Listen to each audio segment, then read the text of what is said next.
And you're on. Hi, I'm Hannah Kleiker here with Tina Starrett. and I'm a Marbles kid out and about. Okay, so I have a couple questions for you. So you are a horse trainer, right? I was an assistant horse trainer at Playfair Racetrack in Spokane, Washington. So what were some of the things that you would do? Well, when I get there in the morning, it would all depend if the horses was going out for an exercise that day, and usually they'd go out for 3 on several different days. We had our chart, and if they were getting ready to run a race. Then we also took them out for exercise, that sort of stuff. So when I would get there in the morning, I would feed. I would, if they were going out on the track that day, I would put them, get them ready, get them all ready, do their legs up, and their tack on for them. Wait for our exercise rider to come out and lay them up.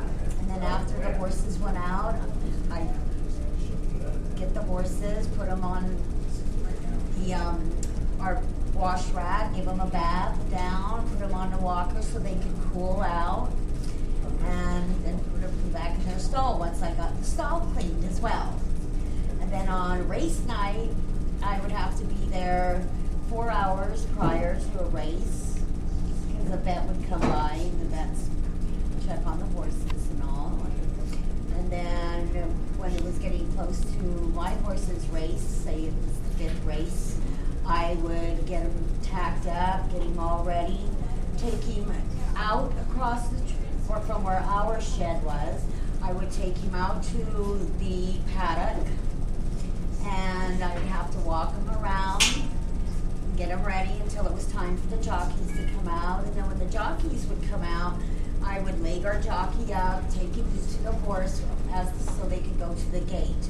And then I would go to the finish line and wait with the halter and his rope. And if my horse won, it was automatic to the test barn. So I'd have to take the horse to the test barn and cool him out there. And then one of the girls or guys would come in so they could test. And it was a urine test. And I'd have to stand in there and whistle because that helped the horse relieve. And Any advice of anyone that would like to do what you do? How did you learn how to do that? Behind the camera, Dawn Reese is asking. well, I always wanted to be a jockey, is how I started out with in Hawaii. Wow. My best friend, she's my longest best friend ever in Hawaii, was a jockey, and she had her own race pony. And so I wanted a pony, and I got a pony, and then we got too big for ponies. Well, I didn't, but she did. And we got big horses, and I had my horse, I had a thoroughbred colt, and I broke him in, and I've just always had a love for horses. I had an opportunity to become a jockey twice. The first time was when I was 14, and we were living in Hawaii, but my parents had just sold our business and our home and wanted to buy a farm in the South, so there went that opportunity. The second time was when I was married, and I'd go to the horse races. I went to the Kentucky Derby in 1978, the last year of the Triple Crown winner, affirmed, and I always liked going to the horse races because I wanted to be the jockey. So when we were in Philadelphia, I went one year, and I was sitting there, and I got to talking to this gentleman who just happened to be a owner, trainer of a bunch of the horses that were running that day. And he asked me if I would be interested in being his jockey. And I said, oh, I was thrilled to death. I was so excited.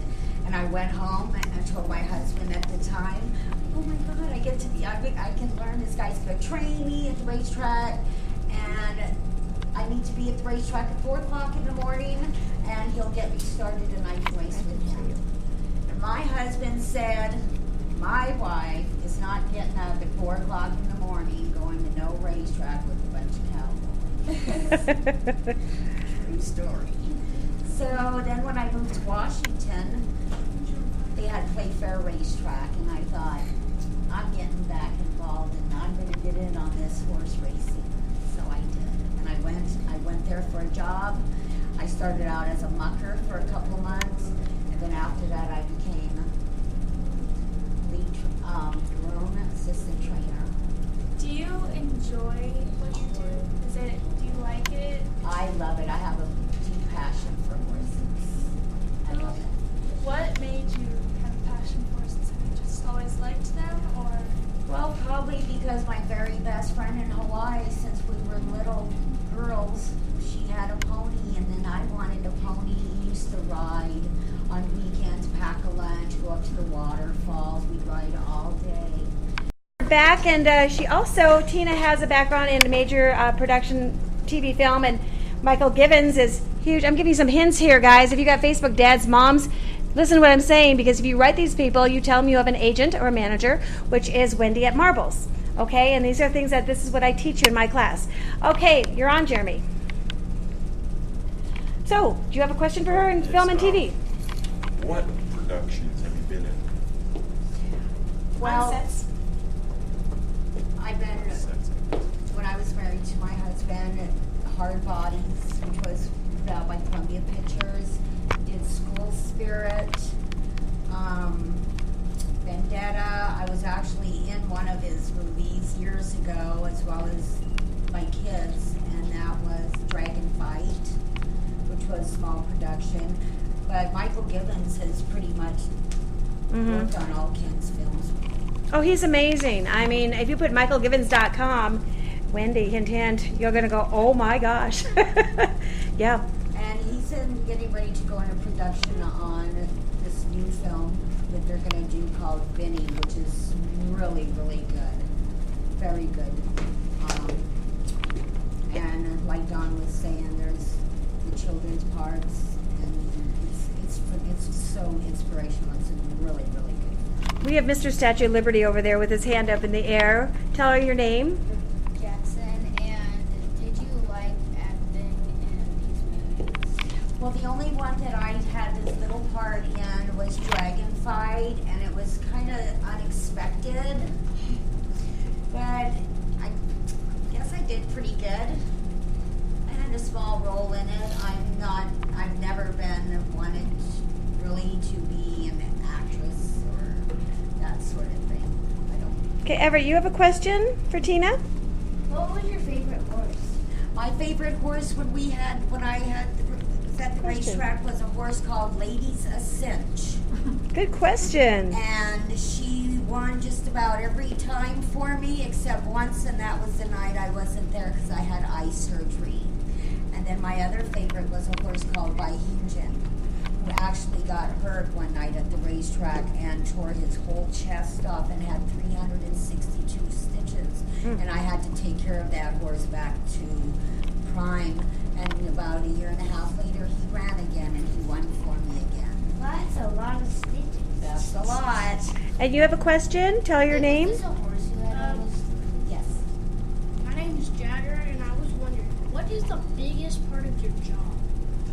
As far as with the horses, well, what I did was basically from the feeding to racing. I was that horse's main person. Everything if that horse ran good, I would know if the horse was going to run good or not, because I know my horses. I did their legs. I did everything with the horse to get them ready to go out on the race. Does anybody have horses? Or know somebody that has horses? We You do? live by a field of horses. What kind? A whole bunch of people. So you can relate and understand what she's saying. Okay, maybe we can do another in-depth interview with her in documentary land if you become one of our reporters for Marbles Kids. How's that? Perfect. Okay, everybody, any other last questions, Tina, that you'd like to say to them? Well, What you've seen today, what do you think? I think it's fantastic what you're doing, and I think it's a great opportunity for you kids to get involved with and get your stuff out there. And you're great as far as and I can see you going far as your because of your voice and your Awesome. Well, we're going to see who sings because we have our last VIP guest in the house at Marbles Kids Camp with Dawn Reese. And this is our ending today. And I hope you learned a lot. As soon as Stuart's done, I've got a surprise for all of you kids with your parents. So don't leave, okay? We'll be back, Tina, and I'd like to do a documentary with you on Friday. Okay, thank you. Awesome. Say bye-bye. Let's get our VIP guest in the house, Stuart.